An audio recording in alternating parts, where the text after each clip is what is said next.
Ассаламу алейкум, добрый вечер, дорогие телезрители. В эфире информационно-аналитическая программа «Неделя». В студии Асхаб Зазалаев и в начале выпуска коротко о главном. Решение социально-экономических проблем, развитие туризма и спорта. Какие еще вопросы поднимались на совещании главы региона в правительстве? Новый шаг в укреплении отношений. Палестина и Чеченская республика будут развивать религиозный туризм. Рамзан Хаджи Кадыров принял представителей президента Палестины.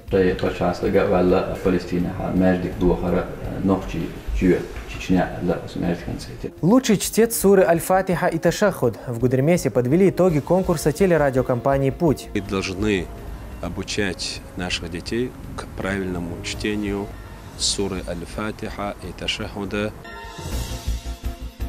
Глава Чеченской республики Рамзан Хаджи Кадыров вместе с соратниками совершил джума намаз в мечети имени Хамзата. Да будет доволен им Аллах, дяди пророка Мухаммада, да благословит его Аллах и приветствует. Пятничную проповедь прочитал богослов Аслан Абдулаев.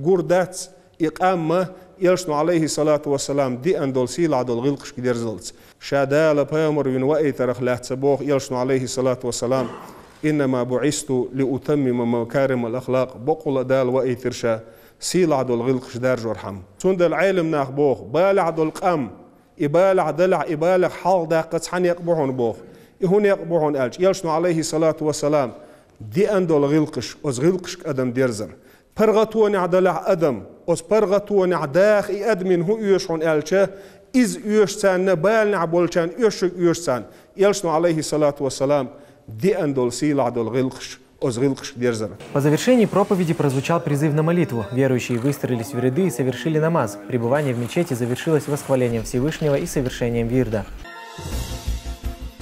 Рамзан Хаджи Кадыров провел расширенное совещание в правительстве с участием глав районов, министерств и ведомств региона. Обсуждались вопросы социально-экономического развития, реализации нацпроектов, а также сферы образования и туризма.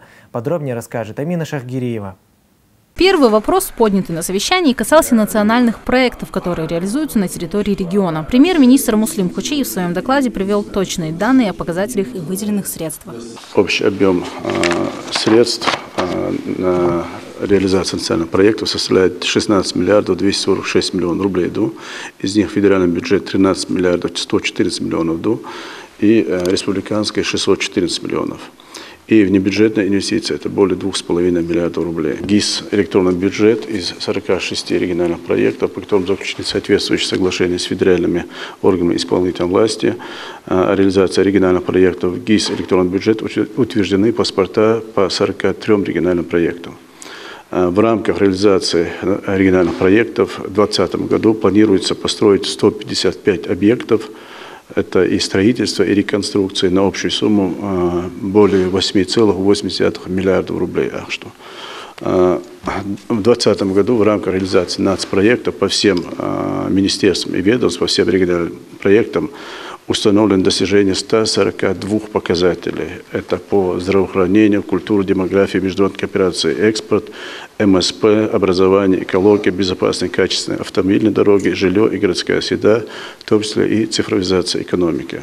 На сегодняшний день, Рамзан Ахмадович, выделено по вашему поручению деньги на подготовку проектно-сметной документации, на проведение соответствующей экспертизы и подсчета необходимых смет на реализацию этих проектов. 467 миллионов выделить на Ахшту в разрезе министерств, ведомств, форм министерства, в разрезе выделить Инду и Ахш, чтобы они могли полноценно участвовать в реализации национальных проектов для подготовки, изготовления и проведения соответствующей экспертизы по проектно-сметным документациям.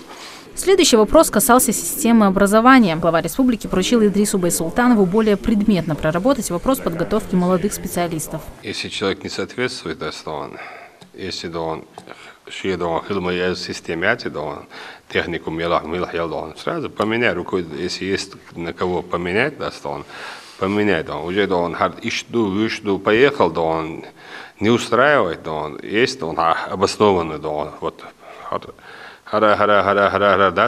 этим вы не занимались. Все, назначить туда человека, который будет заниматься, который будет болеть душой, душой и телом надо болеть за образование. Работу Министерства имущественных и земельных отношений прокомментировал новый руководитель. Ибрагим Таймасханов рассказал о целях и задачах, которые ведомство будет решать в первую очередь. Инвентаризация процесса, инвентаризация казны, инвентаризация самого реестра государственного имущества, полностью ситуация мою, поручение по ликвидации 102 ГУПов подведомств Минсельхоза. Если оболх чабина нах арабиаха уточнение шешу лачи инвентаризация яшу имущества дал мулаха к сроку ликвидировать яхусаду по инвестиционным проектам.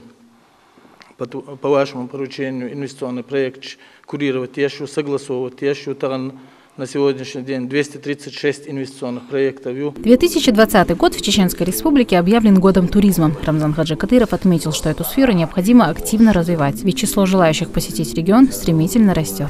Туризм – это серьезный вопрос. В республике хотим и не хотим, она интересна, особенно исламскому миру. Сайт, инициации, взаимодействие, больше приглашать, блогеров, туристов, с арабских стран. В первую очередь, скажу откровенно, ваш авторитет на Ближнем Востоке, он чувствуется. Мы, когда ездим в командировки, в первую очередь, они и представители власти, и простые люди, с кем мы встречаемся, они отзываются положительно о вас. Мы этим, скажу откровенно, пользуемся, потому что те страны, даже Персидского залива, Ближнего Востока, куда мы приезжаем, сразу чувствуются братские отношения. Даже не деловые отношения, а в первую очередь братские отношения. На них очень легко настроить уже и деловые отношения. Конечно, не осталась в стороне и тема спорта. Перед новым министром Хамзатом Кадыровым глава региона поставил важную задачу. Основные затраты уходят именно в спортивном направлении, не олимпийский вид спорта, а важно спорт часто важно направление, что он ценюк основной еще раз хочешь федерация еще такая бюджет идею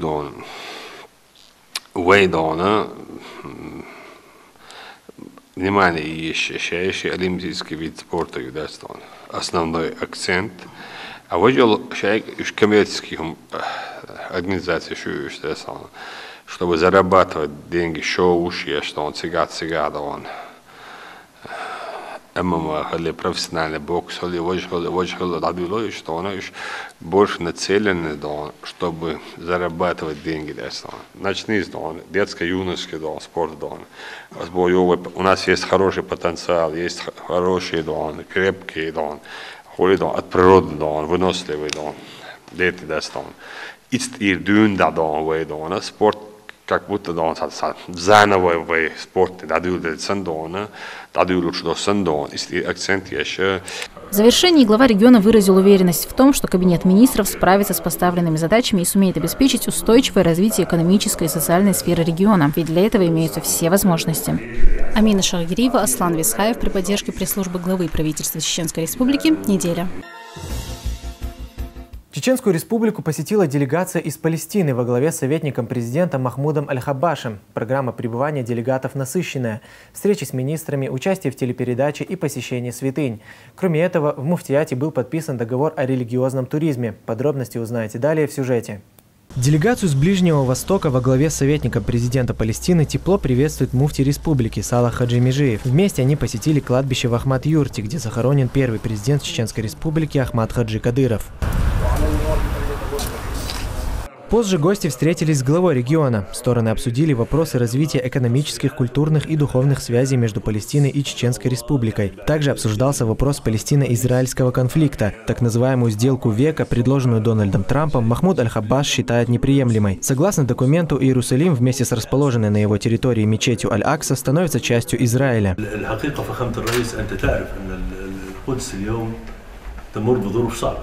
أنا هون فلسطين يروساليم ما اللي خلوني أجي طبعا يعني сделка века ушел из акиха цара кайпеш генса. Так оскиха то осдолгору осбарту цам цунхлуштега Иерусалим يجي شيء أعلم أقصى ماجدك دقي شيء أعلم نعم أقا أصلا ذلك وياك بوخلص فروس يازلو أسكيخة يقع حاء ثان تيجا يقع سحفون كتير إن مش لا أقصى ديوق وردوش شيء نية بزوجنا فيني خيروش ديق اشتعال شويش ولذلك طبعا نحن رفضناها بالكامل ورفضها كل المسلمين. لا يوجد مسلم يستطيع أن يقبل بأن يكون المسجد الأقصى مع اليهود.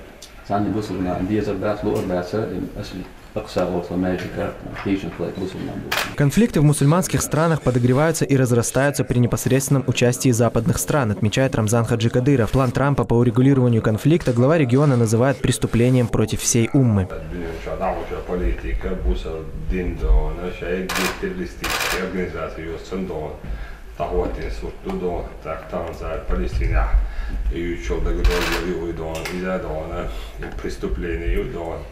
قيوق سمجل دون دام وعدون وإدي ديها دون لك وصل نعبرت بري لك أسن دون ويدون مجدي دون لردري دون وإدي خردو دام وعدون بقوت وستوي شاس دكتور بويدون دائما نشش دون من بابا بقصع بيش دون شيء دائما خلي المجتمع دون كوتش ولا شيء دون الحمد لله نتبدأ يلعبوا دون Махмуд Аль-Хаббаш также сообщил о намерении построить в Палестине новую мечеть и назвать ее Чечня. По его словам, она станет символом братства двух народов.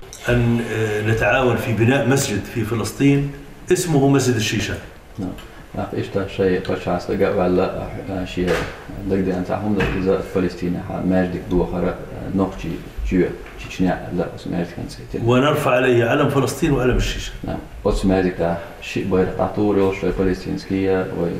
حتى يعرف الجميع أن المسلمين كلمة واحدة. وأن الأخوة أقوى من كل شيء.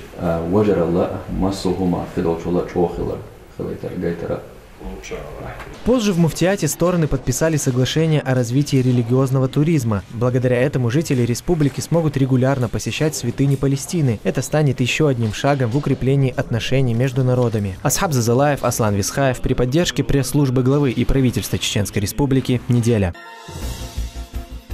На неделе глава региона встретился с директором фонда имени шейха Заида Адамом Черхиговым. Рамзан Хаджи Кадыров высоко оценил деятельность организации по поддержке предпринимателей.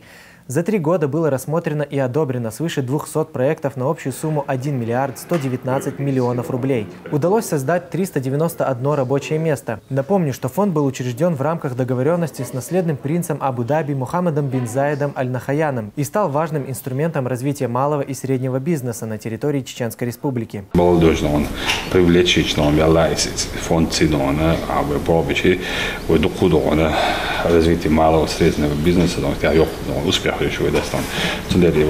Надежда юдон такой тайц руководство дон арабском ряд дон, шейх Мухаммад бин Заид дон, бин Барт Буцулша дон, фондом дон, ел поручению, насколько дон, реализовать мелкий проект старый дон, профессионализировать еще достан. Стиадона, вы молодцы, вы заинтересованы в том, что будет республика достан. Туда Минэкономики, администрации, массации, айдон. Встречи, на какой проблем, что аж на месте сразу поручение шло и проблем с даяхой, болх и так далее.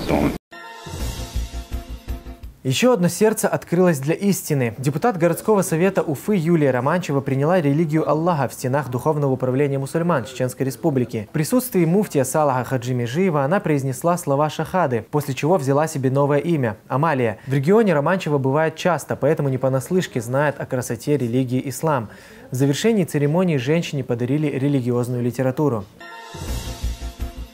Факультет государственного управления Чеченского государственного университета отпраздновал 15-ю годовщину со дня образования. За время существования он выпустил тысячи высококвалифицированных специалистов. В рамках события студенческий актив подготовил яркую праздничную программу. Здесь проходят интеллектуальные викторины, квесты и прочие конкурсы. А артисты чеченской эстрады поддерживают веселую атмосферу.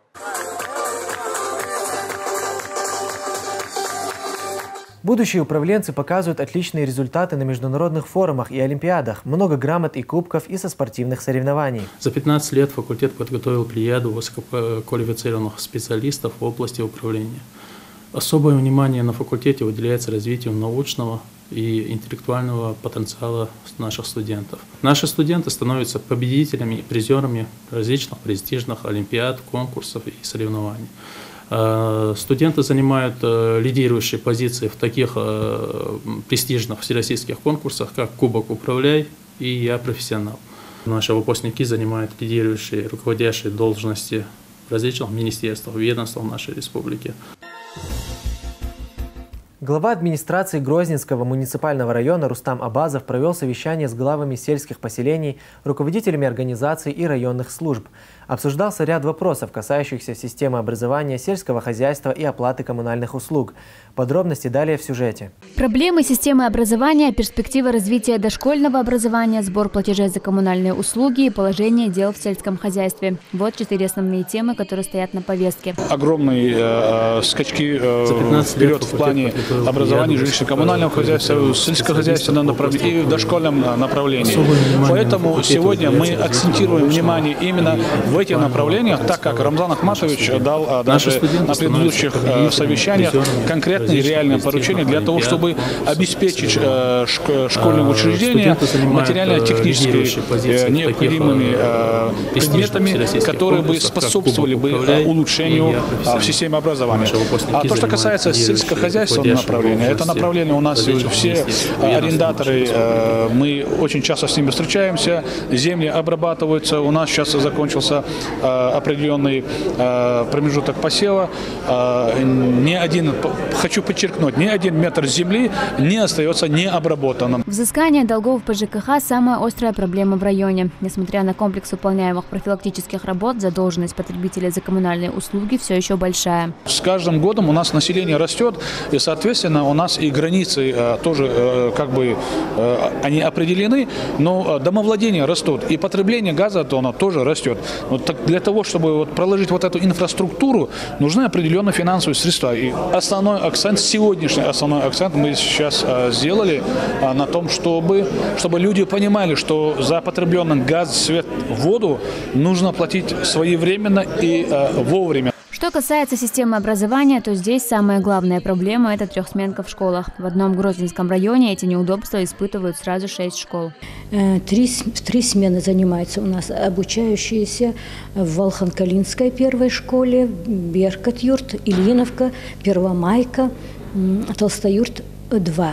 В будущем году по разным федеральным программам эти школы включены в строительство. Мы ожидаем строительства новых школ для ликвидации трехсменного обучения. Средняя общеобразовательная школа номер 3 селения Толстой-Юрт – одна из немногих в районе, которая отвечает всем современным стандартам. Она была открыта в 2016 году. Учреждение рассчитано на 480 мест. Образовательный процесс проходит в 2 смены. Школа занимается по кабинетной системе. Все аудитории оборудованы определенным количеством наглядности. Я хочу поступить в медицинский, и я выбрала фармацевтический факультет. Наш учитель Светлана Салмановна мне помогает подготовиться к экзамену. Она очень хороший преподаватель. Здесь есть все необходимое, техника есть. Что касается штата учреждения, то к подбору кадров здесь относятся с должной серьезностью. Все сотрудники прошли соответствующую квалификацию и являются специалистами своего дела. У нас в школе созданы все условия для развития наших детишек. В школе очень много дополнительного образования, различных кружков. Например, мы присутствуем сейчас на работе детей в кружке техническое моделирование и 3D-моделирование. Также в школе есть кружок художественная роспись и лепка, экология, экологический мониторинг, бисероплетение, шахматный кружок обязательно у нас присутствует. Дети с удовольствием посещают различные кружки и получают дополнительное образования. Шахматы, рисование, клуб говорения, кружок роботехники и многое другое. В школе предусмотрено все необходимое для общего развития учащихся. У нас в школе функционирует кружок по моделированию, техническое моделирование и 3D-моделирование. На данный период времени наши дети собирают такие роботы уже из готовых деталей. Этими деталями нас обеспечили. У нас есть такая техника, как лазерный станок. Он способствует нам создавать уже свои детальки для собственных роботов. По вопросу дошкольных учреждений, то в Грозненском районе их 28. 7 из них расположены в типовых зданиях, в арендуемых 17 и 4 садика в приспособленных помещениях. У нас нехватки места в дошкольных образовательных учреждениях не наблюдается, так как все, кто изъявил желание, мы создаем места и устраиваем этих детей в наши детские сады. Они достаточно укомплектованы, то есть материально-техническое снабжение у них на хорошем уровне. Также проведены все мероприятия по обеспечению безопасности. Вот после указаний главы республики по протокольным поручениям мы провели мониторинг и во всех ДОУ установили домофоны. Там, где есть возможность, организовали контрольно-пропускные пункты. Один из типовых садиков на 140 детей расположен в станице Ильиновская. Он был открыт в 2016 году. В учреждении созданы все условия для физического, духовно-нравственного и интеллектуального развития дошколят.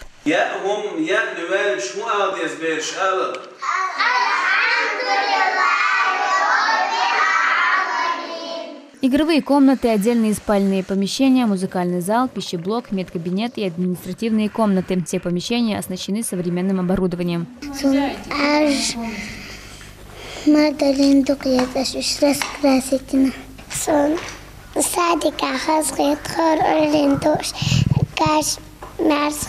Подведение итогов, обозначение новых планов и задач. Совещания с главами сельских поселений и руководителями районных служб Рустам Аббазов проводит регулярно. И, как показывают результаты, такая практика очень эффективна. Марьям Махачиева, Моусер Даудов, Джабраил Синеев. Неделя. В целях профилактики дорожно-транспортных происшествий по поручению Рамзана Хаджи Кадырова в регионе проводится акция «Жизнь без ДТП». Ее проводит телеканал «Путь» имени Ахмата Хаджи Кадырова совместно с молодежными объединениями «Ахмат» и «Путин». Активисты вручили водителям буклеты с призывами соблюдать правила дорожного движения. Специальный тираж к акции выпустил издательский отдел исламской телерадиокомпании.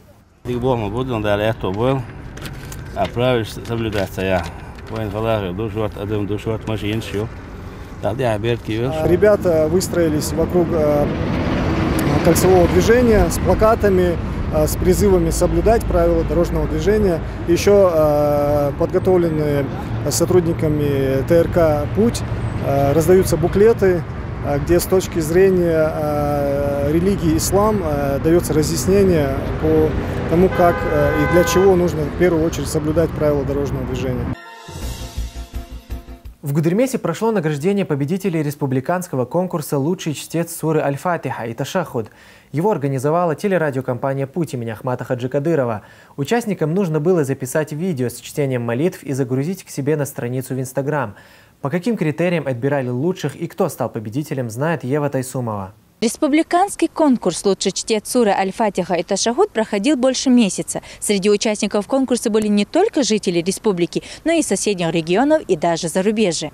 Принять участие в конкурсе могли только те, кто не обучался профессиональному чтению в медресе. Участникам нужно было снять видео с чтением и загрузить к себе на страницу, отметив телерадиокомпании «Путь» имени Ахмата Хаджи Кадырова. Чтение с грубыми ошибками исключали на этапе отбора. Наши уважаемые жюри, которые проверяли на правильное чтение Фатиха и Ташахуд, проделали большую работу. Оценивали и смотрели, кто лучше читает по таджвиду, кто есть правильное чтение, кто не совершает грубых ошибок.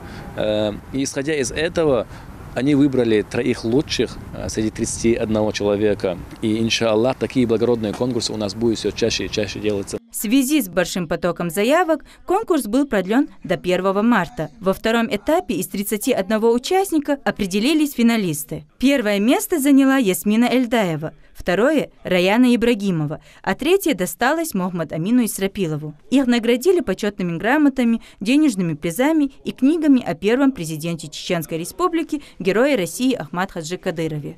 Цель данного конкурса заключается в том, что мы должны обучать наших детей к правильному чтению суры Аль-Фатиха и Ташахуда, так как сура Аль-Фатиха и Ташахуда являются неотъемлемой частью нашего обязательного молитвы намаза. Пророк Мухаммад ﷺ сказал, что если не прочитать суру Аль-Фатиха, намаз будет недействительным. Исходя из этого хадиса, ученые правоведы сделали вывод, что если мы не будем правильно читать суру Аль-Фатиха, это будет как будто мы вообще не прочитали суру Аль-Фатиха, и наш намаз, наша молитва будет недействительным. Победительница конкурса Ясмина Эльдаева учится в 3 классе. В подобном конкурсе девочка участвовала впервые. Скоро хочет пойти в медресе.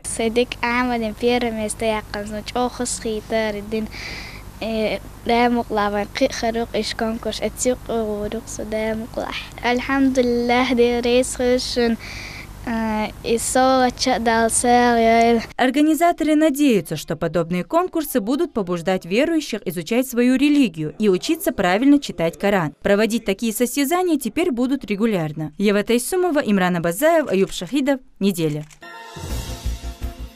В Грозный привезли Кубок России по футболу 2020. Накануне четвертьфинала его представили в торгово-развлекательном центре Гранд Парк. Сделать памятное фото рядом с трофеем смог каждый желающий. Кроме этого, здесь состоялась встреча с представителями футбольного клуба «Ахмат». Своим присутствием болельщиков порадовали Халид Кадыров, Резван Уциев и Филиппе Визео.